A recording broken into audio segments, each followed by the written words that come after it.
సంతోషంగా ఉన్నవారు దేవుని స్తోత్రం చెల్లించండి. హల్లెలూయా. గడిచిన మాసములన్నీ దేవుడు తన కృపారెక్కల నీడలో క్షేమమును, ఆశీర్వాదమును, శాశ్వత జీవాన్ని దేవుడు అనుగ్రహించి ఈ 2025 సంవత్సరం 3వ మాసాంతర కూడికలో మనల్ని నిలవబెట్టిన దేవాది దేవునికి 2 చేతులు పైకెత్తి స్తోత్రం చెల్లిద్దా. చెప్పాలందరూ హల్లెలూయా. మంచిది. దేవుని పరిశుద్ధ నామమును మహిమ కలుగును గాక. మీ అందరికీ ప్రభువైన యేసుక్రీస్తు నామం పేరిట వందనాలు. హల్లెలూయా. మంచిది. పరిశుద్ధ బైబిల్ గ్రంథంలో ఈ మాసాంతర కూడిక కొరకు దేవుడు నా మదిలో ఉంచిన మాట మీ ముందు వెల్లడిపరచాలని దేవుని చిత్త ప్రకారంగా మీ ముందు నిలవబడి ఉన్నాను. చూడండి, ఫిలిప్పీలకు రాసిన పత్రిక 3వ అధ్యాయము 18వ వచనం. అనేకులు క్రీస్తు శిలువకు శత్రువులుగా నడుచుకొనుచున్నారు. వీరిని గూర్చి మీతో అనేక పర్యాయములు చెప్పి ఇప్పుడును ఏడ్చుచూ చెప్పుచున్నాను. దేవునికి మహిమ కలుగునుగాక. ప్రార్థన. సర్వాధికారి అయిన మా తండ్రి, పరిశుద్ధ పాదాలు పట్టుకుని ప్రార్థిస్తున్నాను. ఎప్పటి వరకు మీరు మా మధ్యలో ఉండి మహిమ పొంది ఉన్నారు. ఈ సమయంలో నీ వాక్కు కొరకు, ప్రత్యక్షతల కొరకు, నీ మాట కొరకు నీ బిడలమైన మేమందరము నిలబడి వేచి ఉండగా, యేసు నామములో బ్రతికించే మాట, జీవము గల మాట, స్వస్థపరిచే మాట, త్రోవ చూపించే మాట, జీవితాలను బాగు చేసే మాట ఈ రాత్రి మా అందరితో మాట్లాడి మహిమ పొందమని యేసు నామం పేరిట అడుగుచున్నాను తండ్రి. ఆమేన్. ఆమేన్. హల్లెలూయా. మంచిది. అపోస్తులుడైన పౌలు గారు ఫిలిప్పీ సంఘానికి ఉత్తరం రాస్తూ అంటాడు, అనేకులు క్రీస్తు శిలువకు శత్రువులుగా నడుచుకొనుచున్నారు.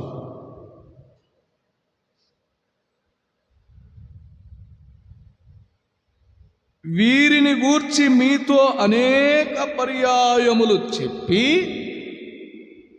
ఇప్పుడును ఏడ్చుచూ చెప్పుచున్నాను అని అంటాడు. హల్లెలూయా. దేనికి శత్రువులుగా నడుచుకొనుచున్నారంట? క్రీస్తు శిలువకు శత్రువులుగా.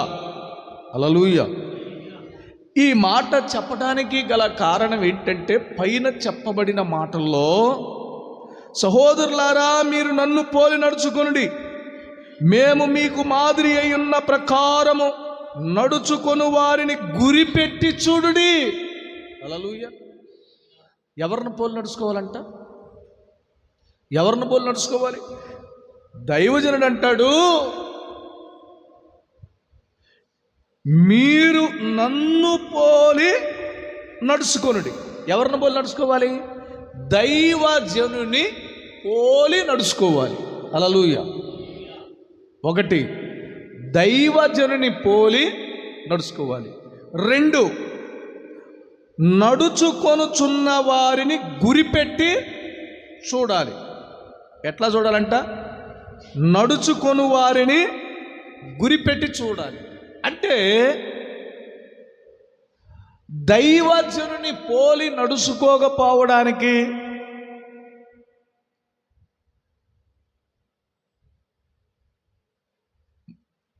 దేవునికి మాదిరి అయి ఉన్న వారిని గురిపెట్టి చూడకుండా అనేకులు ఏమైపోయారంట? దేవుని సిలువకు ఏమయ్యారు? శత్రువులు అవుతున్నారు. గమనించండి, ఒక వ్యక్తిలో శత్రుత్వం అనేది ఉన్నది అని అంటే ఆ వ్యక్తి దైవజనుని పోలి నడవట్లేదు, దైవజనుని పోలి నడుచుకుంటున్నటువంటి వారిని గురిపెట్టి చూడట్లా. హల్లెలూయా. అంటే నీవు నడిచేటప్పుడు దైవజనులు అడుగులను గురిపెట్టే విషయంలో నీవు సరైన అవగాహన లేకపోవటం వలన, సరైన ఆత్మీయత లేకపోవటం వలన, సరైన నడిపింపులో నీవు నడవకపోవటం వలన, భయభక్తులు కలిగి లేకపోవటం వలన, దేవునిని ఆత్మతో సత్యముతో హృదయపూర్వకముగా ఆరాధించకపోవటం వలన, దేవుని సిలువ సువార్త యొక్క సత్యములో ఇమిడి ఉన్నటువంటి శక్తి అర్థం కాకపోవటం వలన ఒక వ్యక్తిలో శత్రుత్వం పెరుగుతుంది. హల్లెలూయా. గమనించండి, రోజు మనం చూస్తున్నాం ప్రపంచ పరిస్థితిని. ప్రతి ఒక్కడు ఊరికే క్రైస్తవుడి మీద పడి ఏడుస్తూ ఉన్నారు. గమనించండి, ప్రతి ఒక్కడు క్రైస్తవుడి మీద పడి ఏడుస్తూ ఉన్నారు. కారణం ఏంటంటే వారిలో లేనిది, వారి మార్గములో పొందని కార్యాలు, వారి మార్గంలో దొరకని సత్యం, వారి మార్గములో లేనటువంటి ఆ నీతి క్రైస్తవ మార్గములో క్రీస్తులో ఉన్నది గనుక ఎవడైతే క్రీస్తును పోలి, ఎవడైతే దైవజనుని పోలి, ఎవరైతే మాదిరి అయి నడుస్తున్నటువంటి వారిని పోలి గురిపెట్టి చూస్తారో వారి మీద విషపు కన్నుబడి విచ్చలవిడిగా విరోధకరమైన భావం కలిగి మాట్లాడుతున్నారు. హల్లెలూయా. ఎందుకు ఈ రాత్రి దేవుడు మనతో ఒకటి, దైవజనుని పోలి నడవాలి, పోలి నడుస్తున్నటువంటి వారి యొక్క మాదిరిని గురిపెట్టి చూసి నడవాలి. హల్లెలూయా. ఈ రెండు లేకపోతే ఆ వ్యక్తిలోకి ఏమొచ్చిందో తెలుసా? శత్రుత్వం. లోకస్తులందరూ ఈ విధంగా ఉంటే మరి క్రైస్తవులైనటువంటి వారు, క్రీస్తుని అనుసరిస్తున్నటువంటి వారు, క్రీస్తు శిలువ యొక్క విలువను తెలుసుకున్నటువంటి వారు, క్రీస్తుని వెంబడిస్తున్నటువంటి వారు, క్రీస్తులో ఉన్న గొప్పతనాన్ని తెలుసుకొని ఆ క్రీస్తు ద్వారా కలుగుతున్న ఆ మేలులు, భద్రత కావచ్చు, కాపుదల కావచ్చు, క్షేమం కావచ్చు, ఆరోగ్యము కావచ్చు, అద్భుతాలు కావచ్చు, సూచక్రియలు కావచ్చు, సమస్త కార్యాలు కావచ్చు అనుభవిస్తున్న వారు కూడా లోకంతో పెనవేయబడ్డారు. లోకస్తుడు ఒక విధంగా క్రైస్తవుడి మీద పడి ఏడుస్తూ ఉంటే,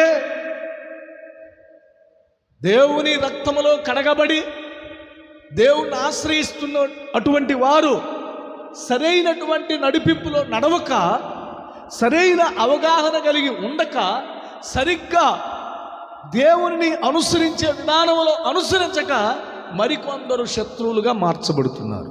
హల్లెలూయా. గమనించండి, లోకస్తుడు ఎటు వాడికి సత్యం తెలుసు, ఎక్కడ మన మనోభావాలు దెబ్బతింటాయోనని అతగాడు అట్లా నడుస్తున్నాడు.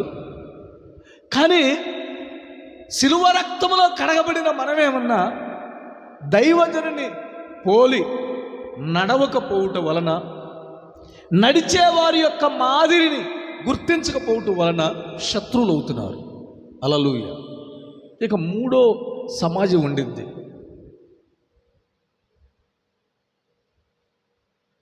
వీళ్ళు ఎవరంటే సిలువ విలువను వ్యర్థం చేసేవారు. ఎట్లాగండి? సిలువ యొక్క విలువను వ్యర్థం చేసేవారు. వారి మాటల ద్వారా కావచ్చు, వారి యొక్క విధి విధానాల ద్వారా కావచ్చు,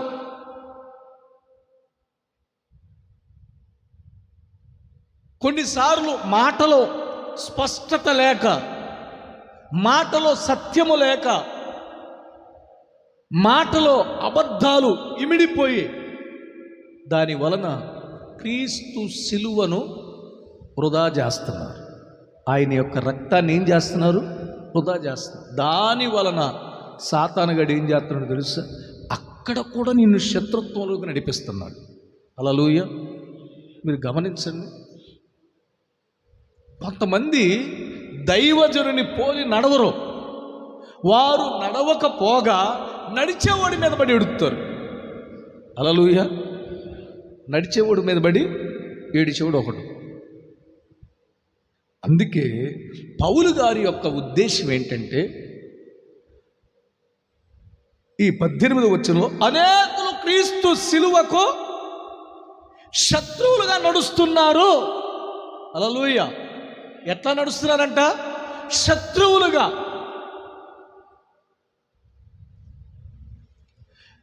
గమనించండి, క్రీస్తు శిలువకు శత్రువులు అనగా, గమనించండి, యేసు క్రీస్తు యొక్క శిలువ ఎంత విలువైందో తెలుసా? చూడడానికి 2 చెక్క ముక్కల్లాగా, చూడడానికి 3 మేకుల్లాగా, చూడడానికి పక్కలో ఒక బళ్ళిపు పోటు, చూడడానికి తలకు ముళ్ళ కిరీటం, చూడడానికి ఆయన శరీరం మీద కొరడాలతో కొట్టబడిన గాయాల్లాగా మీకు కనబడొచ్చు. కానీ ఆ గాయాలు, పంచగాయాలు, శరీర గాయాలు, ఆ 2 ముక్కల సిలువ మీద ఏం కలిగిందో తెలుసా? ఆ సిలువకే విలువ వచ్చింది. హల్లెలూయా. ఏమొచ్చిందండి? విలువ వచ్చింది. గమనించండి, సిలువకు విలువ వచ్చింది. అవి 2 ముక్కలే కావచ్చు, అవి నరకబడి ఎండిపోయిన పరిస్థితిలో ఉండొచ్చు. కానీ వాటిని తీసుకొచ్చి సిలువగా తయారు చేసి ఆ సిలువ మీద యేసయ్య వేలాడుతూ ఉంటే దానికి సౌందర్యం వచ్చింది. హల్లెలూయా. దాని మీద ఆయన రక్తం ప్రోక్షించబడింది. ఆ సిలువ ఎవరో తెలుసా? మనమే. హల్లెలూయా. ఎవరండి? మనమే. ఎందుకో చెప్తా వినండి. వాస్తవానికి ఒక ఎండిపోయిన మొద్దు, ఒక చెట్టుని నరికారు. ఆ మొద్దులుగా నరికి పక్కన పడేశారు. నరకబడిన చెట్టు దేనికి పనికొచ్చింది? దేనికి పనికొచ్చింది? కాస్త టేకు, కాస్త మంచి చెట్టు అనుకో, ఉపయోగపడేదనుకో, ఇంటి దర్వాజులకు, లేకపోతే కిటికీలకు, లేకపోతే ఏదో డబుల్ కట్ బెడ్ తయారు చేయటానికి, ఫర్నిచర్ ఏదన్నా ఒక వస్తువు తయారు చేయటానికి ఉపయోగపడింది. కానీ అది ఎంతకాలం ఉపయోగపడింది? కొద్ది కాలమే. దానిలో సత్తువ ఉన్నంత కాలము ఆ చెక్క, ఆ కలప ఉపయోగపడింది. ఆ తరువాత దానిలో కాస్త వీక్ వచ్చినప్పుడు అది ఇరిగిపోవచ్చు, ముక్కలైపోవచ్చు. దాన్ని తీసి ఏం చేస్తారు? పొయ్యిలోకో ఎక్కడో చోట ఉపయోగిస్తారు. అంతే కదండి. సర్వీస్ అయిపోయిందండి, డబుల్ కాట్ బెడ్ సర్వీస్ అయిపోయింది. ఏం చేస్తారు? దాన్ని తీసి పొయ్యిలోకే కదా. అలాగునే మనం కూడా పనికి రాని పాత్రలం. గమనించండి, ఆరాధనకు పనికిరాం, ఆత్మీయతకు పనికిరాం, దేవుని సేవించడానికి పనికిరాం. దేవుని ఎదుట నిలబడటానికి పనికిరాం, ప్రార్థించడానికి పనికిరాం. కారణం ఏంటంటే పాపములో మనమున్నాము. పాపము మనలను కప్పివేసింది, దారిద్ర్యము మనలో ఉంది, దేవునికి విరోధకరమైనటువంటి భావోద్వేగాలు మనలో ఇమిడి ఉన్నాయి. దానివల్ల దేవుని యొద్దకు రావటానికి ఏమాత్రం అర్హత లేదు మనకి. గమనించండి. ఇప్పుడు అర్హత లేనటువంటి మనం పక్కన పడవేయబడి, నరకబడి, పక్కన పడవేయబడి, దేనికి పనికిరాక పొయ్యిలోకే పనికొచ్చే ఆ 2 చెక్కలు సిలువుగా యేసుక్రీస్తు ప్రాణం పెడటానికి, వేలాడటానికి, ప్రజల పాపము మోయటానికి ఆ సిలువ ఏ రీతిగా ఉపయోగపడిందో మనలను కూడా ఉపయోగపడే వ్యక్తులుగా ఆ సిలువ రక్తం ఉపయోగపడింది. దేవునికి స్తోత్రం. ఆ రక్తమే మనల్ని కడిగింది. పక్కన పడవేయబడిన ఆ మొద్దులని సిలువగా తయారు చేసి ఏ రీతిగా యేసు ప్రభు ప్రజల పాపములు మోయటానికి అవి ఉపయోగపడ్డాయో, ఆయన సిలువను మోసి ఆ గొల్గొతా కొండ మీద ఆ సిలువను నిలబెట్టి, ఆ సిలువ పైన ఆకాశానికి భూమికి మధ్య వేలాడి ఏ రీతిగా ఆయన ప్రాణం పెట్టాడో, ఏ రీతిగా ఆయన రక్తము గార్చాడో, ఆ సిలువ రక్తము పనికి రాని మన జీవితాలను కడిగింది. దేవునికి స్తోత్రం. అర్హత లేని మనల్ని అర్హులుగా చేసింది. దేవునికి స్తోత్రం. యోగ్యత లేని మనల్ని యోగ్యులుగా చేసింది. దేవునికి స్తోత్రం. దేవుని సన్నిధికి దూరమైన మనల్ని దగ్గరికి తీసుకొచ్చింది. దేవునికి స్తోత్రం. అందుకని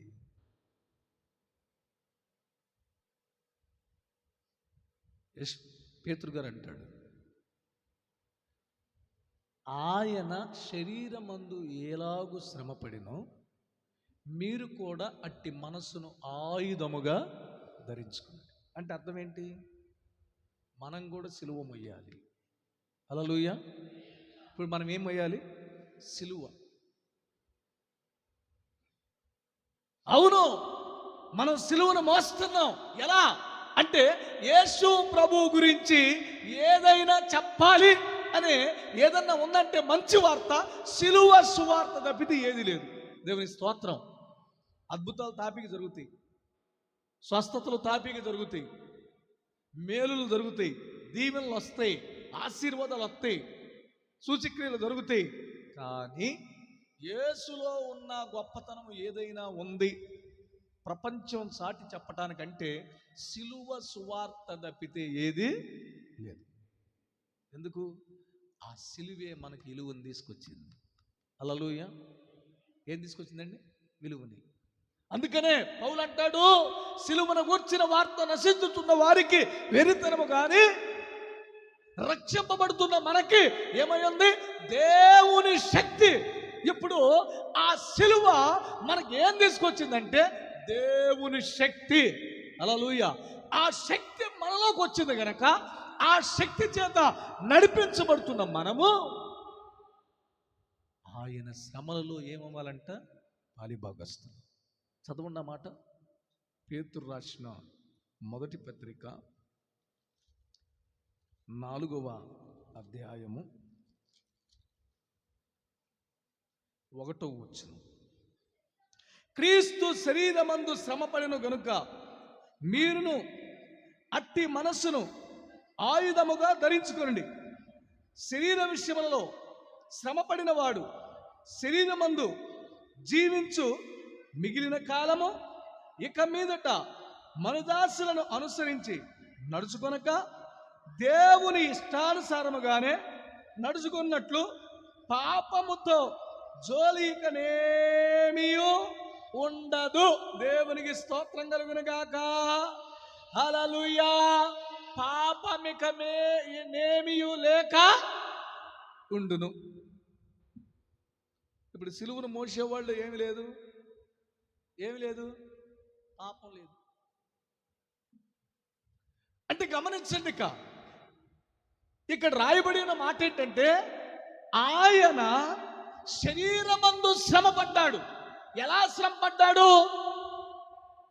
ఆయన ఒకటి తక్కువ 40 దెబ్బలు కొరడాలతో కొడతాం ఒక ఎత్తు అయితే, ఆయన వస్త్రాలు తీసి ఆయన భుజం మీద సిలువ భారమును పెట్టి ఆయన్ను యెరూషలేము వీధులంతా తిప్పి 7 తీర్పులు చేసి ప్రతి వీధిలో తిరుగుతున్నప్పుడు కొరడాలతో కొడుతూ తీర్పులో అవమానపరుస్తూ దూషిస్తూ చిన్నల మొదలుకొని పెద్దల వరకు యేసయ్యను సిలువేయండి సిలువేయండి సిలువేయండి అని కేకలు పెడుతూ అరుస్తున్నప్పుడు ఆయన మౌని అయ్యాడు. హల్లెలూయా. ఏమన్నా మాట్లాడాడు? ఏం మాట్లాడు?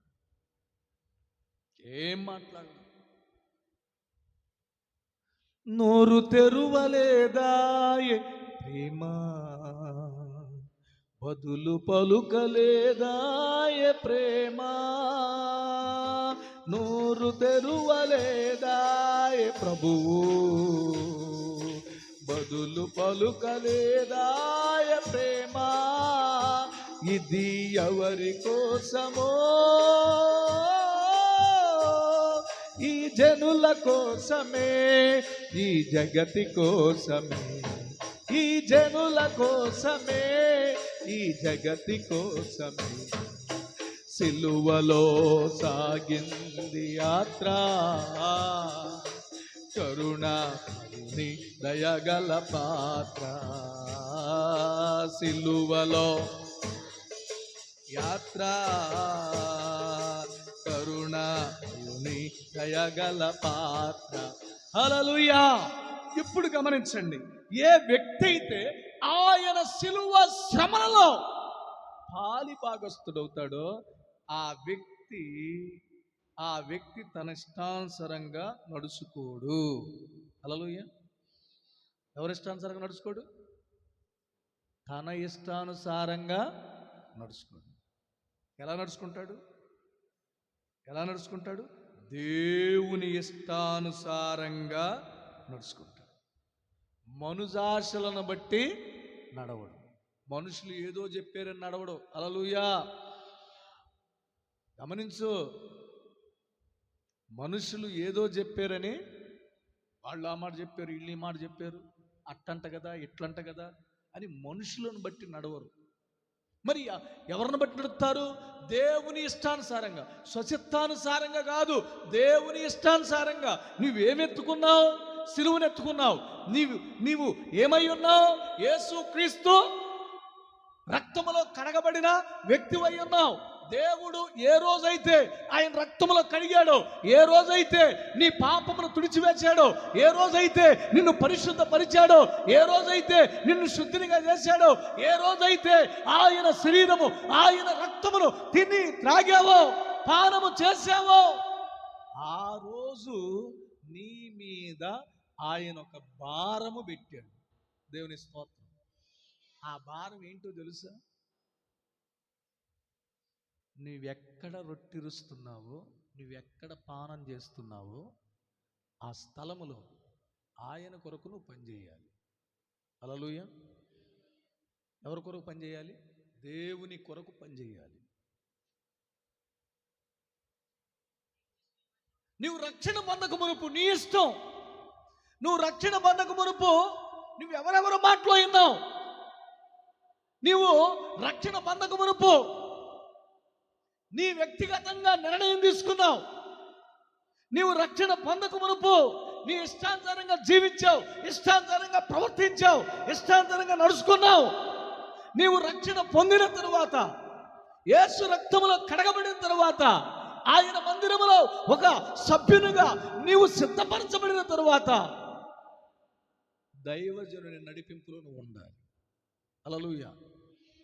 నీ సొంతంగా నిర్ణయం తీసుకోవడానికి లేదు, నీ సొంతంగా ప్రవర్తిస్తానికి లేదు, నీ సొంత ఉద్దేశాల ప్రకారం వెళ్తానికి లేదు. గమనించు. ఏమై ఉన్నామంటే యేసు రక్తం, శిలువ రక్తములో కడగబడిన వ్యక్తివి. కడగబడిన నీవు క్రీస్తు శిలువ రక్తము వృధా కాకుండా ఉండాలంటే ఆ శిలువ శ్రమలను నువ్వు మోయాలి. ఏంటి ఆ శ్రమ అంటే, నీ సంఘములో నువ్వు ఉన్నప్పుడు ఒక బాధ్యత నీకు ఉండాలి. హల్లెలూయా. ఈ మందిరము నాది, ఈ పరిచర్య మాది, ఈ మందిరములో మేము జత పరివారం, ఓ సేవకుని నడిపింపులో మేము ఉన్నాం, ఓ సేవకుని అడుగుదాడుల్లో మేము నడవాలి. అంతేగాని నీ ఇష్టం వచ్చినట్లుగా నువ్వు నడిస్తే కుదరదు. అది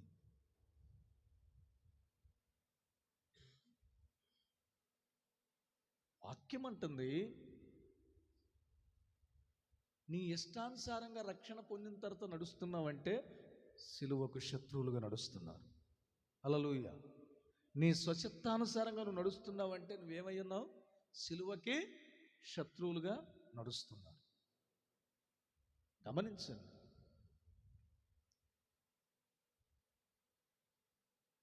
వాక్యం అంటుంది, ఇజ్రాయేలు ప్రజలను ఐగుప్తు బానిసత్వంలో నుండి బయటికి తీసుకొచ్చాడు.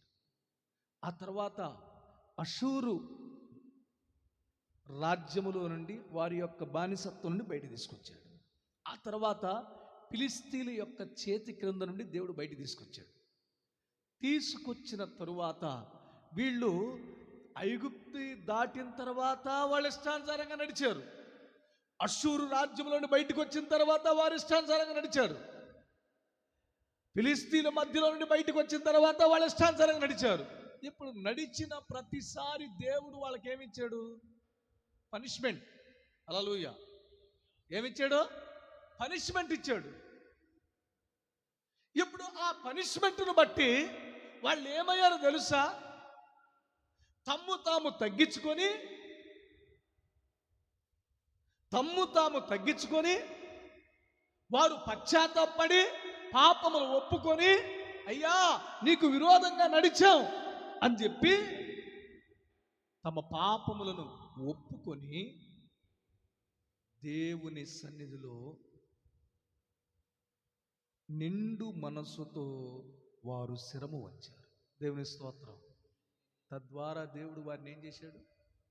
విడిపించాడు.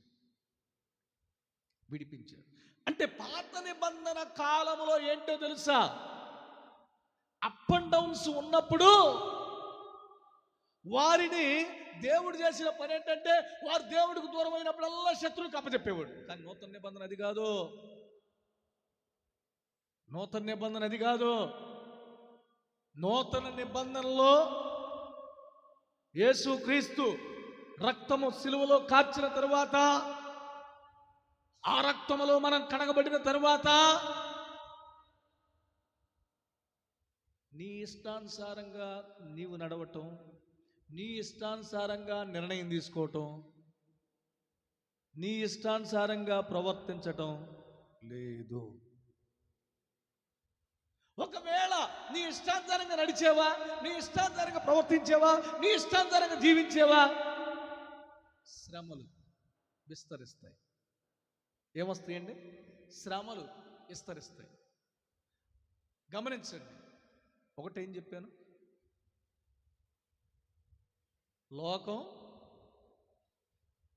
క్రైస్తవుల మీద పడి ఏడుస్తూ వాళ్ళు శత్రుత్వం పెంచుకున్నారు, సత్యం తెలుసుకోరు. 2, రక్తంలో కడగబడినోడు మాదిరిగా నడవకుండా, దైవజన్య బోలు నడవకుండా, గురిపెట్టి చూడకుండా శత్రుత్వం అయిపోతుంది. 3, మాటలో స్పష్టత, పరిశుద్ధత, యథార్థత లేకపోవటం వలన శత్రువులకు నడుస్తున్నారు. దేవుని ఉద్దేశం ఏం చెప్పాను? ఆయన శిలువ రక్తములో మనం ఏమై ఉన్నాం? కడగబడ్డాం. ఏమై ఉన్నాం? కడగబడ్డాం. 2, ఆ శిలువ రక్తములో కడగబడిన మనము ఆయన శ్రమలలో పాలిభాగస్తులం అవ్వాలి. ఏమవ్వాలండి? పాలిభాగస్తులం అవ్వాలి. ఇకంతే. మనుజాసులు విడిచిపెట్టాలి, స్వచిత్తాన్ని విడిచిపెట్టాలి. దేవుని చిత్త ప్రకారంగా ఏమవ్వాలంట? దేవుని ఇష్టానుసారంగా నడుచుకోవాలి. ఎవరైతే నడుచుకుంటారో పాపముతో జోలినికనేమీ లేక ఉంటాడు. హల్లెలూయా. ఒకవేళ దేవుని ఇష్టానుసారంగా నువ్వు నడుచుకోకపోతే నువ్వేమై ఉన్నావు? ఫిలిప్పీయులకు రాసిన పత్రిక 3:18 ప్రకారం నువ్వేమై ఉన్నావు? క్రీస్తు సిలువకు శత్రువులుగా నడుస్తున్నారు. క్రీస్తు సిలువకు శత్రువులుగా నడుస్తున్నారు.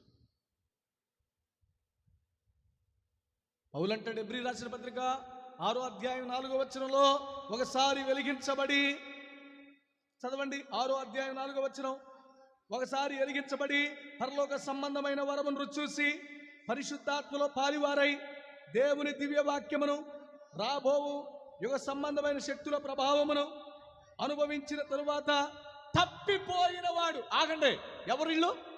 తప్పిపోయిన వారు అంటే ఎలా ఉన్నారంట? ఒకసారి వెలిగించబడ్డారు, పరలోక సంబంధమైన వరాన్ని రుచి చూశారు. 3 పరిశుద్ధాత్మలో పాలివారయ్యారు. 4 దేవుని దివ్య వాక్యమును రాబో యుగ సంబంధమైన శక్తుల ప్రభావమును అనుభవించారు. ఇంత చేసి కూడా ఏమైపోయారంట? తప్పారు అంటే శత్రువులు అయిపోయారు. ఏమైపోయారు? శత్రువులు అయిపోయారు. తప్పిపోయినోడు ఎవరు? ఇప్పుడు ప్రార్థన, విజ్ఞాపన, విశ్వాసంలో లేనోడు తప్పిపోయినోడు. ఈ తప్పిపోయినోడు ఏం చేస్తాడు తెలుసా? మీకు ఒక ఎగ్జాంపుల్ చెప్తాను. ఏమనుకోగాదు, ఉన్నమాటే చెబుతారు. దేవుని సిలువకు శత్రువుగా ఎవరైతే ఉన్నారో వారు తప్పిపోయినోడు. వాళ్ళు తప్పిపోయినోడు చేసే పని ఏంటి తెలుసా? పాస్టర్ గారు నన్ను ప్రేమించట్లా, పాస్టర్ గారు నన్ను వేరుగా చూస్తున్నాడు. గమనించండి. ఇప్పుడు బేల్దరి మేస్త్రి గోడ కట్టేటప్పుడు తూకం వేస్తాడు రాయికి. ఏం వేస్తాడండి? రాయికి తూకం వేస్తాడు. నేను చేశాను కాబట్టి చెబుతున్నా. ఎన్ని రాళ్ళకి వేస్తాడు తూకం? ఆ చివరి రాయికి ఈ చివరి రాయికి వేస్తాడు. ఒక కానా కడుతున్నాడు, ఈ గది కడుతున్నాడు, ఇక్కడ నుండి ఇక్కడ 12 అడుగులు. ఆ చివరి రాయికి ఈ చివరి రాయికి తూకం వేసి రాయి పెడతాడు. మధ్యలో దారం కట్టి ఆ దారానికి కింద పెదాలు కలుపుకుంటా, అంటే కింద రాయికి పైన పెడుతున్న రాయికి పెదాలు కలవాలి, కిందంచు పై అంచు కలవాలి, పైన కూడా దారానికి ఉండాలి, చూసుకుంటూ వెళతాడు. వెళ్ళిన తర్వాత అప్పుడు ఏం చేస్తాడు తెలుసా? కరెక్ట్గా దారం ప్రకారం వేస్తాడు. వేసి ఆ జాయింట్లలో ఆ మాల్ని వేసేసి మరలా పైన అట్లాగనే వెళ్తాడు. అన్ని రాళ్ళకు తూకం వేస్తాడా?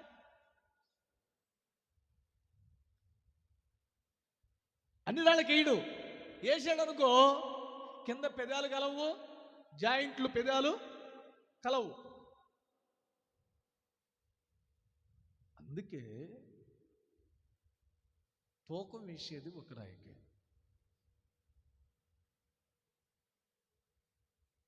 అలాగుననే సంఘములో తూకం పెట్టేది అందరికీ ఒకటే. అంతేగాని ఒకళ్ళకొక తూకం వేస్తే ఏముండదు? ఐక్యమత్యత ఉండదు, ప్రేమ ఉండదు, సమాధానం ఉండదు. గమనించండి. అందరిని ఒకే తూకం వేసాడు అనుకో, అంతా బాగానే ఉండిద్ది. ఒకరినొక రీతిగా వేస్తే అది కరెక్ట్గా ఉండదు. అందుకనే కలిసిపోవటానికి ఇష్టపడాలి. ఏం చేయాలండి? కలిసిపోవటానికి. ఇప్పుడు యేసు ప్రభు చేసింది మంచి పని చేశాడు. ఎవరు చేయలే ప్రపంచంలో ఆయన చేసిన పని. ఆయనే చేశాడు మంచి పని. కొందరికి నచ్చింది, కొందరికి నచ్చల. ఆయన కరెక్ట్గా చేశాడు. పాప విమోచన ఎవడు కలుగు చేయల, పాపాన్ని నిర్మూలన ఎవరు చేయలే ప్రపంచానికి. పుట్టిపోయినోడి కోసం, పుడుతున్నవాడి కోసం, పుట్టబోవాడి కోసం, అన్ని తరాలకు, భూమి పుట్టింది మొదలుకొని మానవ నిర్మాణం జరిగింది మొదలుకొని మరలా యుగ సమాప్తిలో యుగ సమాప్తి వరకు ఎవరైతే మానవుడు ఉన్నాడో అందరి కొరకు ఒకే పని చేశాడు యాగం. కానీ దీంట్లో కొందరికి నచ్చింది, కొందరికి నచ్చలేదు. కారణం ఏంటి? కొందరు అనుకుంటాడు సచ్చినోడి పెళ్ళికే వచ్చినంత కట్నం. హల్లెలూయా. ఈ కోవా కూడా ఉంది. అందుకే వాక్యం అంటుంది, నీవు తప్పిపోయావు అంటే అక్కడ రాయబడిన మాట ఏంటి తెలుసా? తప్పిపోయిన వారు తమ విషయంలో దేవుని కుమారుని మరలా మరలా మరలా ఏం చేస్తున్నారంట? సిలువేయచ్చు బాహాటముగా ఆయన్ని అవమానపరుస్తున్నారు. కనుక మారు మనసు పొందునట్లు అట్టి వారిని మరలా నూతనపరచుట స్తోత్రం కలుగునుగాక. శత్రువులు దేవుణ్ణి ఏం చేస్తున్నారండి? దేవుణ్ణి ఏం చేస్తున్నారు? శత్రువులు సిలువేస్తున్నారు. ఎవరో కాదు శత్రువులు,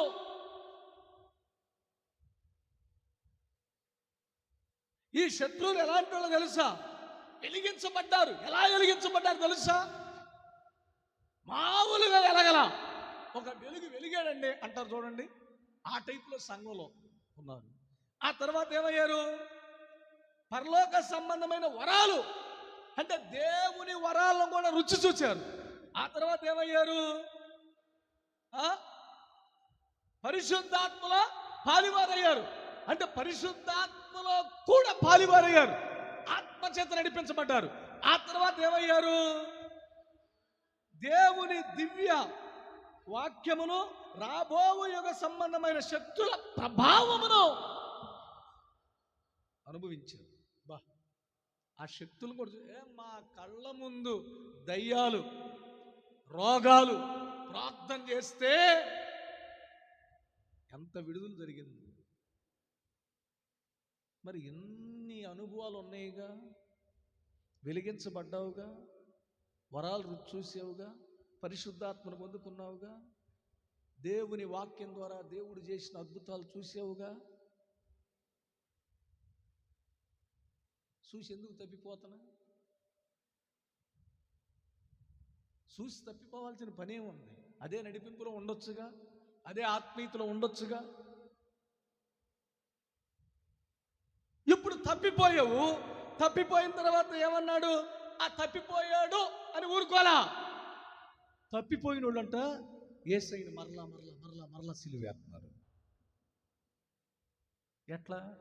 లేనిపోయిన మాటలు మాట్లాడటం ద్వారా, లేనిపోయిన విషయాలు రేకెత్తించడం ద్వారా, ఉన్నది లేనట్లు లేనిది ఉన్నట్లు మాట్లాడుట ద్వారా యేసయ్యని సిలువేస్తున్నావు. హల్లెలూయా. ఎవరిని సిలువేస్తున్నారు? యేసయ్యని వేస్తున్నారు సిలువ.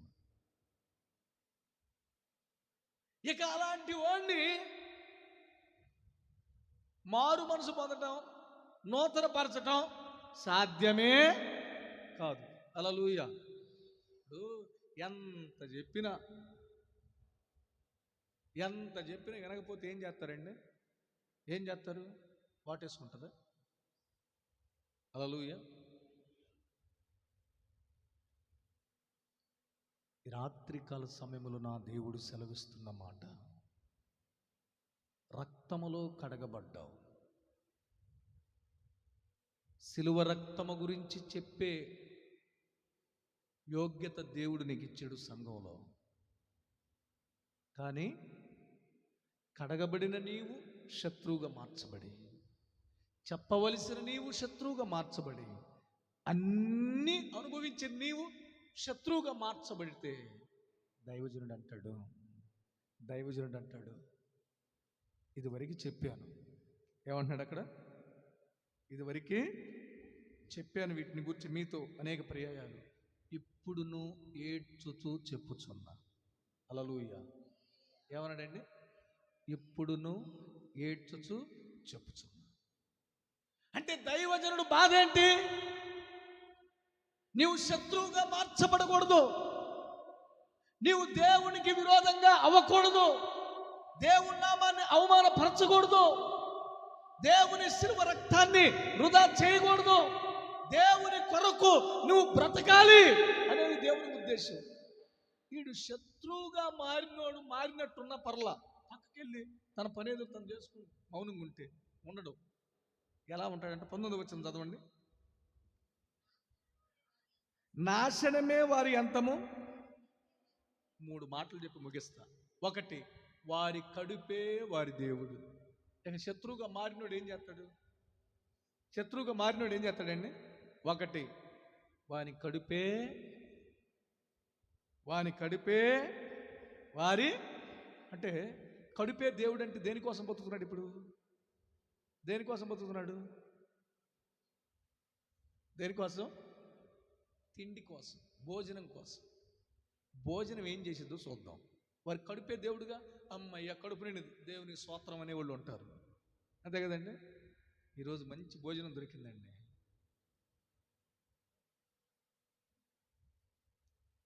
ఇప్పుడు ఏమైంది? మంచి భోజనం దొరికితే మంచి భోజనం తిన్నావుగా, తినేటప్పుడు బాగా తిన్నావుగా, మరి తిన్న అది బాగా అరుగుదలయ్యి ఆరోగ్యంగా ఉండేటట్టు ప్రార్థన చేస్తావా?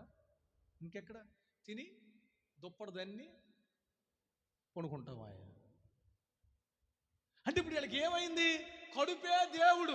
ఈ కడుపే దేవుడు అనేవాడు ఏం చేస్తాడు తెలుసా? అక్కడ రాయబడిన మాట ఎబ్రీ పత్రిక 13వ అధ్యాయము 9వ వచనం. కడుపే దేవుడు అనుకునేవాడి జీవితం ఎలా ఉండిద్దో చూద్దాం. నానా విధములైన అన్య బోధన చేత తిప్పబడకుడి, భోజన పదార్థములను బట్టి కాక కృపను బట్టియే హృదయము స్థిరపరచుకుంటే మంచిది. భోజనమును బట్టి ప్రవర్తించు వారికి ఏమీ ప్రయోజనం కలుగుతుంది. దేవునికి స్తోత్రం కలుగును గాక. భోజనాన్ని బట్టి ప్రవర్తించే వాడికి ప్రయోజనం ఏమి? భోజనాన్ని బట్టి కాదు, కడుపే దేవుడు. ఏ దేవుడు అంట? కడుపే. అందుకని ఒకడు అన్నాడు బైబిల్లో, కొట్లు కట్టించాడు. కట్టించి ధాన్యం మొత్తం తీసుకొచ్చి కొట్లలో పెట్టంటాడు, నా ప్రాణమా, అనేక సంవత్సరములకు సరిపడు ధాన్యము కొట్లలో సమకూర్చబడి ఉన్నది, తినుము, తాగుము, సుఖించుము. ఇప్పుడు దేవుడు ఏమన్నాడు? ఎర్రివాడా, ఈ రాత్రి నీ ప్రాణాన్ని నేను అడుగుతాను అంటే వీడికి ఏమి దేవుడు అయ్యాడు?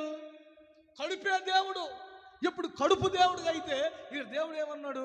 అరే, నువ్వు విత్తనం వేసినప్పుడు విత్తనము పాడవకుండా చక్కగా మొలచింది. మొలచిన మొక్క ఏ ఎలుకలో ఏవో జ్వరబడి మింగేయకుండా చక్కగా కాపాడింది, పెరుగుతూ ఉంది. తెగులు రానికుండా చేశారు. ఏ టైంలో వర్షం పడాలో ఆ టైంలో వర్షాన్ని కురిపించారు. పంట నాశనం అవ్వకుండా, శత్రువు రాకుండా ఇంతగా నేను కాపాడాను కదా. ఒక్క స్తోత్రం చెబితే ఏమైంది? హల్లెలూయా, ఇది దేవుడు ఇచ్చాడమ్మా, జాగ్రత్తగా తిను అని చెప్పు. అప్పుడప్పుడు మనకు కూడా రోషం వచ్చింది, అసలు నా గురించి ఏం చెప్పాల, నేను పొగిడేవాడిని కాదు, స్తోత్రం కలుగును కాదు. నేను పొగడ్ను. నేను ఎప్పుడు అంట, దైవజనుడు యేసన్న గారు ఒక మాట నేర్పించాడు. ఏంటో తెలుసా? అరే, ఈరోజు పూలేసినోడు రేపు రాళ్ళు వేస్తాడురా. నిజం. సాక్షాత్ ఆ దైవజనుడు పాస్టర్ల మీటింగ్ పెట్టినప్పుడు నేను వెళితే ఆ మాట నాకు బాగా గుర్తుంది. ఎప్పుడో 15 సంవత్సరాల క్రితం చెప్పిన మాట. 15-17 సంవత్సరాలు అయింది. ఒకటే అన్నాడు, అరే, ఈరోజు పూలేసినోడు రేపు రాళ్ళు వేస్తాడరా, జాగ్రత్త అన్నాడు. నేను అందుకనే ఎవరన్నా దండలు తీసుకొచ్చినా, బొకేలు తీసుకొచ్చినా, లేకపోతే శాలువాలు తీసుకొచ్చినా, యేసు రక్తమే జయం, నాకు వద్దంట. వేశారు, బొకే ఇచ్చారు, శాలువా కప్పాడు, పట్టి రాళ్ళు తీసుకొని స్తోత్రం కలుగును గాక. గమనించండి, నేను పొగడ్ను. నువ్వు 10,000 కానికిచ్చినా పొగడ్ను, నువ్వు 500 కానికిచ్చినా పొగడ్ను, అసలు నువ్వు ఈగిపోయినా పొగడ్ను. ఎందుకో తెలుసా? పొగిడి గాలి కొట్టే స్వభావం నాది కాదు. హల్లెలూయా. నేను దేవునికి భయపడతా, మనుషులకు భయపడను, నరమాత్రుడికి భయపడను. ఎందుకో తెలుసా? పిలిచింది దేవుడు, పని అప్పచెప్పింది దేవుడు, 4 ఆత్మల్ని ఇచ్చింది దేవుడు, నాకు మనుషులు ఇవ్వాల. పనికి పిలిచింది దేవుడు, పని అప్పచెప్పింది దేవుడు. నేను ఏదన్నా లెక్క చెప్పాలనుకుంటే ఆయన చెప్పాలి. హల్లెలూయా. గమనించండి, మనుషులు భూమి మీద మనిషి అనే ఒడుకు నేను భయపడను, ప్రాణం పోయినా సరే. నేను ఎప్పుడు మా పాస్టర్ గారు కూడా చెబుతా, ఇది అబద్ధం కాదు. నేను ఎక్కడికి వెళ్ళినా, ఏదైనా ప్రమాదం జరిగినా, ఏం జరిగినా జాగ్రత్త. ఎందుకు? దేవుని కోసం సిద్ధంగా ఉన్నాం, సిద్ధపడుతున్నాం. ఏ దినమున రాకడొచ్చిందో తెలియదు, సిద్ధపడుతున్నాం దేవుని కోసం అంతే. మనుషుల మెప్పు కూడా నేను కోరను, నేను మెప్పు పెట్టే బోధ నేను చేయను. నేను మెప్పు కోరను, మిమ్మల్ని మెప్పించి నేను ఏ పని చేయను. హల్లెలూయా. అందుకనే గమనించండి, ఇక్కడ వాక్యం ఉంది,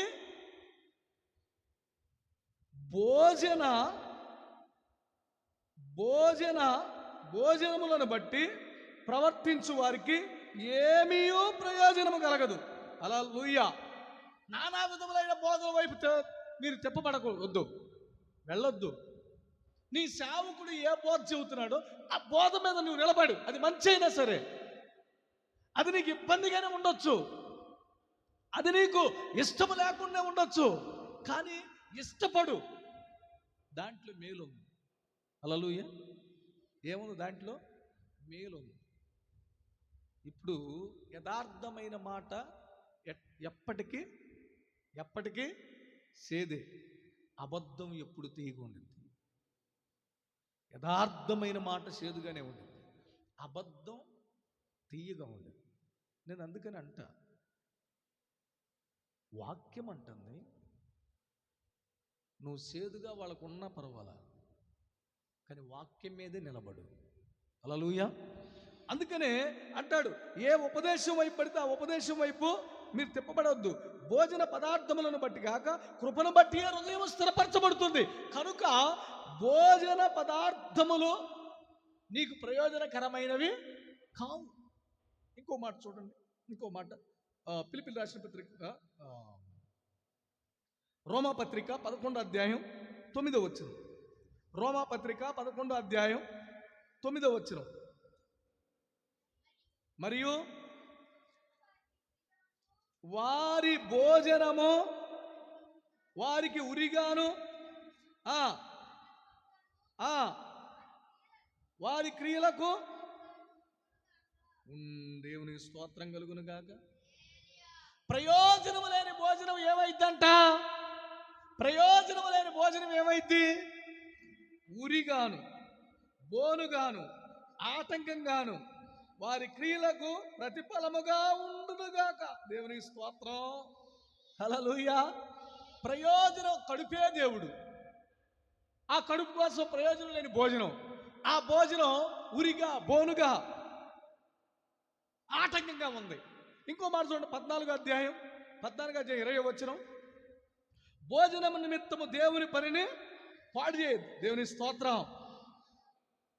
భోజనం నిమిత్తం దేవుని పనిని పాడు చేయొద్దు. ఇంకో మాట కూడా చూడండి, 15వ వచనం. నీ సహోదరుడు నీ భోజనం మూలంగా దుఃఖించిన ఎడల నీవికను ప్రేమ కలిగి నడుచుకుని వాడవు కావు. ఎవరి కొరకు క్రీస్తు చనిపోయినో వాని నీ భోజనము చేత పాడు చేయొద్దు. దేవుని స్తోత్రం. క్రీస్తు మనందరి కోసం చనిపోయాను, భోజనం చేత నీ సహోదరుడిని పాడు చేయొద్దు. హల్లెలూయా. కారణం ఏంటి? నీవు తిన్న భోజనం, నువ్వు కడుపే దేవుడు అన్నావు, ఆ కడుపు భోజనం కొరకు, ఆ భోజనం ప్రయోజనకరమైంది కాదు. ఆ భోజనము దేవుని పనిని పాడు చేస్తుంది. ఆ భోజనము ఉరిగా, ఆటంకంగా, బోనుగా ఉంటుంది. ఆ భోజనం నీ సహోదరుణ్ణి పాడు చేస్తుంది. కడుపే దేవుడని ఎవడు అనుకుంటాడో దానివలన వాళ్ళకి నష్టం ఉంది. హల్లెలూయా. ఎవడైతే దేవునికి శత్రువుగా ఉన్నాడో, ఎవడైతే తప్పిపోయాడో, యేసుప్రభుని సిలువేస్తున్నాడో పలుమార్లు, వారి కడుపే దేవుడు, యేసయ్య దేవుడు కాదు. రెండవ మాట చదవండి, ఫిలిప్పీయులకు రాసిన పత్రిక 3. వారు తాము సిగ్గుపడవలసిన సంగతుల యందు ఆగండి. ఏ విషయంలో సిగ్గుపడాలో ఆ విషయంలో వాళ్ళంతా అతిశయపడతారంట. సిగ్గుపడవలసిన విషయాల్లో ఏమవుతున్నారు? సిగ్గుపడవలసిన విషయంలో ఏమవుతున్నారు? అతిశయం. అంటే ఎట్లాంటి అతిశయం? మీకు ఒక ఎగ్జాంపుల్ చెప్తా.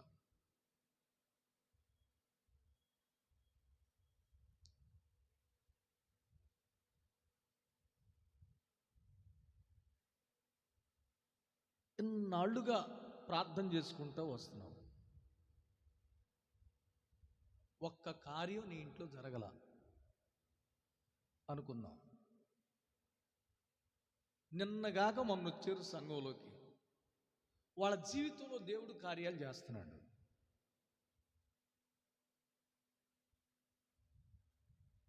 మరి ఎప్పటి నుండో ప్రార్థనకు వస్తున్నావు, ఎప్పటి నుండో ప్రార్థన చేస్తున్నావు, ఎప్పటి నుండో దేవుణ్ణి అడుగుతున్నావు, కార్యం జరగల. నిన్నగాక మొన్న వచ్చిన వాళ్ళకి జరుగుతుంది. అప్పుడు మనకేం కలగాలి చెప్పండి? ఏం కలగాలి? అతిశయమా, సిగ్గా? అతిశయం కలగాలి, సిగ్గు కలగాల? సిగ్గు కలగాలి. కారణం ఏంది? ఇన్నాళ్ళ నుండి ప్రార్థన చేస్తున్నాం, ఏంట్రా ఒక్క మేలు జరగలేదు.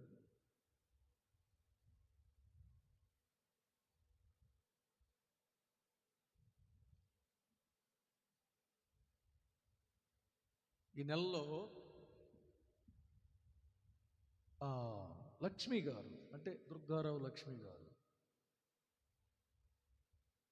ఒకళ్ళకి డబ్బులు ఇస్తామని అప్పు మాటిచ్చారు. ఈ నెలలో వాళ్ళకు లోన్ వచ్చింది అని వాళ్ళకి నమ్మకంతో మాటిచ్చారు. మొత్తానికి ప్రార్థన చేశాం. జరిగిందేంటో తెలుసా? పోయిన వారంలో పాస్టమ్మ గారితో చెప్పారు, పాస్టమ్మ గారు ఈ నెలలో డబ్బులు వాళ్ళకి ఇస్తానని చెప్పాము, మాట పోయిద్దాము, కానీ ఇక డబ్బులు అందలేదు, పాస్టర్ గారితో చెప్పండి ప్రార్థన చేయమని. నేను కూడా ప్రార్థన చేశా. నెక్స్ట్ వీక్ వచ్చి పాస్టర్ గారు లోన్ వచ్చిందండి, దేవుని స్తోత్రం కలుగును గాక. ఏమొచ్చింది? వాళ్ళకి ఇవ్వాల్సిన 2 లక్షలు అప్పు తీర్చామండి, వేరే వాళ్ళకి 1 లక్ష ఇవ్వాలి, వాళ్ళకి ఇచ్చేసామండి. నేను అంటాను, ఇప్పుడు వారు సిగ్గుపడ్డారా, సంతోషించారా? సంతోషించారు. మరి ఈరోజు సంఘంలోకి వస్తున్నాం, మన జీవితంలో కార్యం జరగట్లా, అద్భుతం జరగట్లా. ఆ విషయంలో నువ్వు సిగ్గుపడుతున్నావా, అతిశయపడుతున్నావా? నీకు అతిశయంగా ఉందా, సిగ్గుగా ఉందా? గమనించు. మనం కూడా రోషం కలిగి ప్రార్థన చేయాలి. నా జీవితంలో ఎందుకు కార్యం చేయవు, నా జీవితంలో ఎందుకు మేలు చేయవు, నా జీవితంలో అద్భుతం ఎందుకు జరగదు అని అనాలి. కానీ ఆ చేస్తాళ్ళు అని చెప్పని అతిశయంతో ఉండకూడదు. అతిశయం ఏం చేస్తుందో చూద్దాం. చూడండి, 2వ కొరింథీయులకు రాసిన పత్రిక 11వ అధ్యాయము 18వ వచనం.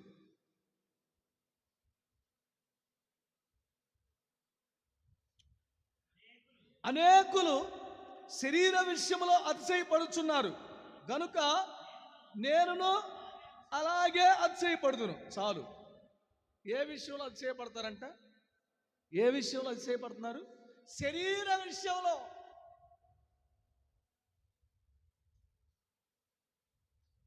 గమనించండి, శరీర విషయంలో చాలా మంది అతిశయపడతారు. ఈ శరీరం ఎలాంటిది? ఒక దైవజనుడు అన్నాడు, 2 వాంతులు 2 మోషన్స్ అయినాయి అనుకో, పరిస్థితి ఏంటి? హల్లెలూయా.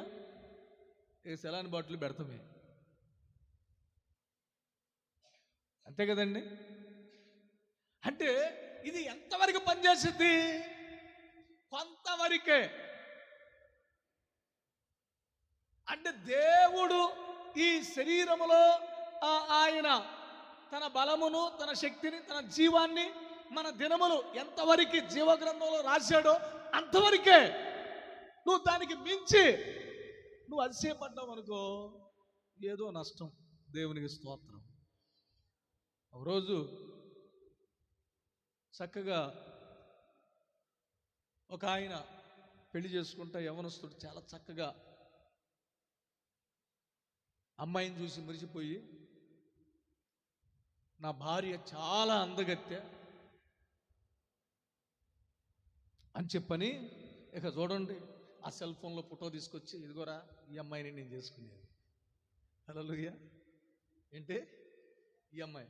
అరే భలే ఉందరు అమ్మాయి, ఎంత పొడుగు జడ, ఎంత పొడుగు సీమన్ గారు, ఎంత పొడుగు జడ. ఆ తర్వాత చాలా అందంగా ఉంది. అసలు ఆ అమ్మాయి నవ్వుతుంటే, ఆ అమ్మాయి నడుస్తుంటే చాలా బాగుందిరా అని చెప్పని వాళ్ళ అమ్మోళ్ళ దగ్గరికి వచ్చి, ఎప్పుడు పెళ్ళి అన్నాడు. అయిపోయింది, పెళ్ళి అయిపోయింది. ఏమైంది? పెళ్ళి అయింది. సరే అత్తగారింటికి వచ్చాడు. ఆ రాత్రి అయిపోయింది. తెల్లారి పొద్దున్నే అమ్మాయి సింకు దగ్గరికి వెళ్ళి మొహం కడుక్కుంటుందంట. ఏం చేస్తుంది? సింకు దగ్గరికి వెళ్ళి ఏం చేస్తుంది? మొహం కడుక్కుంటుంది. ఆ పళ్ళు అట్టు బీకి పక్కన పెట్టిందంట. హల్లెలూయా. ఏం బీకింది? ఆ పళ్ళు బీకి అటు పక్కన పెట్టింది.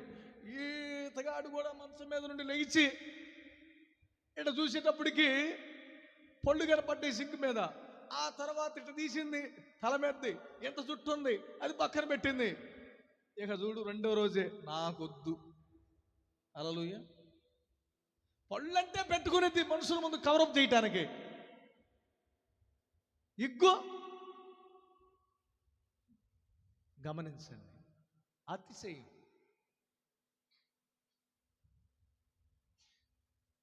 అతిశయం అంటే మనుషులు పై రూపాన్ని చూసి ఏం చేస్తారండి? అతిశయపడతారు. వారిక అసలు లోపలున్న బిల్డప్ కనబడే రోజు కనబడింది. హల్లెలూయా. అందుకే జాగ్రత్త, శరీర అతిశయాన్ని ఉండకూడదు. ఆ శరీర అతిశయం ఉందనుకో, ఏముంది చూద్దాం. యాకోబు పత్రిక 4వ అధ్యాయం 16వ వచనం చూడండి. 4వ అధ్యాయం 16వ వచనం. ఇప్పుడైతే మీరు మీ డంబముల యందు అతిశయపడుతున్నారు, ఇట్టి అతిశయము చెడ్డది. దేవునికి శత్రువులుగా ఉండేవారు ఒకటి, కడుపే దేవుడు అంటారు. దేవుడు సిలువకు శత్రువులుగా ఉండేవారు రెండు, అతిశయపడతారు. ఏం పడతారండి? అతిశయం. ఎంత అతిశయమో ఏమనుకుంటున్నావు? గమనించు. దంపపు మాటల యందు అతిశయపడుచున్నారు, ఇట్టి అతిశయము చెడ్డది. హబక్కూకు గ్రంథం 2వ అధ్యాయం 5వ వచనం రాయబడి ఉంది. ఇలాంటి అతిశయం అంట. చదవండి. హబక్కూకు గ్రంథం 2వ అధ్యాయము 5వ వచనం. ద్రాక్షరసము మోసకరము, తనను బట్టి అతిశయించువాడు నిలవడు. హల్లెలూయా. తనను బట్టి అతిశయించేవాడు ఏమవుతాడంట? నిలవడు. అంటే క్రీస్తు సిలువకు ఎవడైతే శత్రువులుగా ఉన్నాడో అతడు కడుపే దేవుడు అనుకొని జీవితాన్ని పాడు చేసుకుంటాడు. అతడు సిగ్గుపడవలసిన విషయంలో సిగ్గుపడక అతడు అతిశయం వలన నిలబడలేడు. 3వ మాట కూడా రాయబడింది అక్కడ, చదవండి. భూ సంబంధమైన వాటి అందే మనసు ఉంచుతున్నారు. హల్లెలూయా. సిలువకు శత్రువులుగా ఉండేవాళ్ళు దేని మీద మనసు ఉంచుతున్నారంట? భూ సంబంధమైనది. భూ సంబంధమైనది.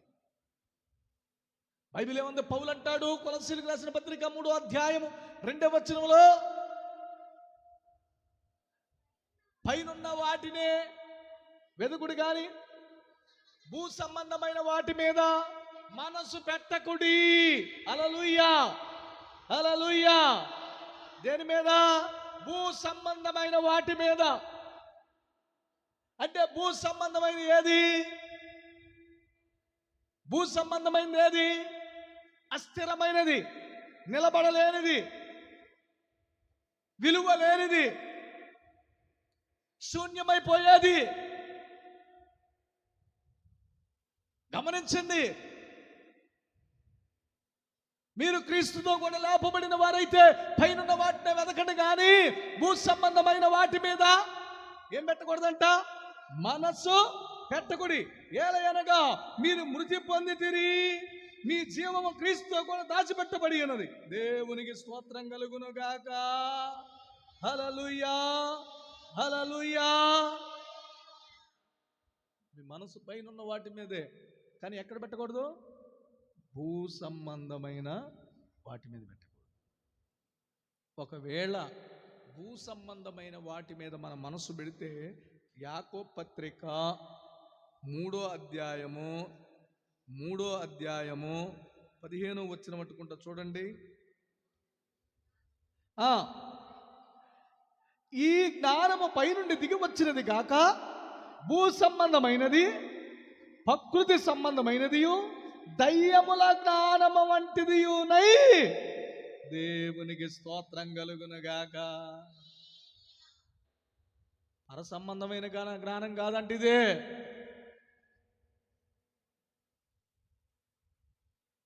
భూ సంబంధమైనది. భూ సంబంధమైన జ్ఞానంలో ఏముంది? దయ్యముల జ్ఞానం. అంటే ఈ భూ సంబంధమైన మనసు ఎవరిలో ఉండిద్దో వారిలో దయ్యముల జ్ఞానం ఉన్నది. దేవుని జ్ఞానం కాదు, దేవుని ఆత్మ కాదు, దేవుని నడిపింపు కాదు, దేవుని మనసు కాదు, దేవుని ఆలోచన కాదు. మరి ఏముంది? భూ సంబంధం. ఇంకో మాట చెబుతా, మొదటి ఆదాము భూ సంబంధమైన వాడు, కడపటి ఆదామైన క్రీస్తు ఎక్కడ? పర సంబంధమైన వాడు. భూ సంబంధమైన వాడు పాపం చేశాడు, ప్రపంచానికి పాపాన్ని అంటించాడు. పర సంబంధమైన వాడు పాపాన్ని కడిగాడు. అతనిలో పాపము లేదు, పాపము చేయలేదు. పాపం చేసిన వారిని పరిశుద్ధపరిచాడు, క్షమించాడు. దేవునికి స్తోత్రం.